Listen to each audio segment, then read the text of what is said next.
ஜனவரி மாதம் 13ஆம் தேதி ஜம்மு அண்ட் காஷ்மீரில் 6.4 கிலோமீட்டர்ஸ் நீளமுள்ள Sonamarg all weather tunnel inaugurate பண்ணப்பட்டிருந்தது. பிரஹாங் மகா கும்பமேளால 66 கோடி பக்தர்கள் சங்கமித்திருந்தாங்க. Saif Ali Khan stabbing incident shock கொடுத்திருந்தது. விஜயோட ஜனநாயகன் பிலிம் லாஸ்ட் பிலிமா அனௌன்ஸ் பண்ணியிருந்தாரு. India's got latent controversy digital டிபேட்டா கிரியேட் பண்ணியிருந்தது. டெல்லி ரயில்வே ஸ்டேஷன்ல கும்பமேளா ரஷ்னால ஸ்டாம்பேட் நடந்திருந்தது. கீழடி எஸ்கவேஷன் தமிழ் சிவிலைசேஷனை மறுபடியும் ஸ்பாட்லைட்டுக்கு கொண்டு வந்திருந்தது. பெஹல்காம் டெரர் அட்டாக்னால 26 உயிர் போக காரணமாயிருந்தது. ரஃபேல் மெரைன் ஜெட் டீல் இந்தியாவோட டிஃபென்ஸ் ஸ்ட்ரென்த்தை அதிகம் பண்ணியிருந்தது. மதுரையில இன்டர்நேஷனல் ஹாக்கி ஸ்டேடியம் இனாகிரேட் பண்ணப்பட்டிருந்தது. ஆபரேஷன் சிந்தூர்ல டெரர் கேம்ப்ஸ் டார்கெட் பண்ணப்பட்டிருந்தது. ககன்யான் ஸ்பேஸ் மிஷன் ஃபைனல் ஸ்டேஜுக்கு வந்திருந்தது.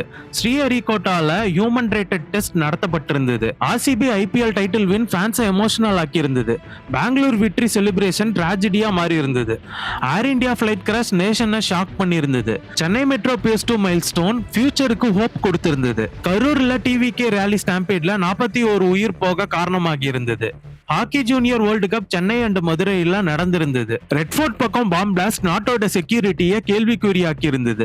பெசன்ட் நகர் ஃபுட் ஃபெஸ்டிவல் சென்னை கல்ச்சரை செலிப்ரேட் பண்ணியிருந்தது. புட்டின் இந்தியா விசிட் குளோபல் அட்டென்ஷனை அட்ராக்ட் பண்ணியிருந்தது. விஜயோட Malaysia audio launch TVK and Vijay ஃபேன்ஸுக்கு ஸ்பெஷல் மூமெண்டா அமைஞ்சிருந்தது. Delhi NCR pollution crisis green பாலிசிஸை ஸ்பாட்லைட்டுக்கு கொண்டு வந்திருந்தது. 2025 நமக்கு பல விஷயங்களை சொல்லி தந்திருக்கு. 2026 எப்படி இருக்கும்ன்றத கீழே கமெண்ட்ஸ்ல சொல்லுங்க.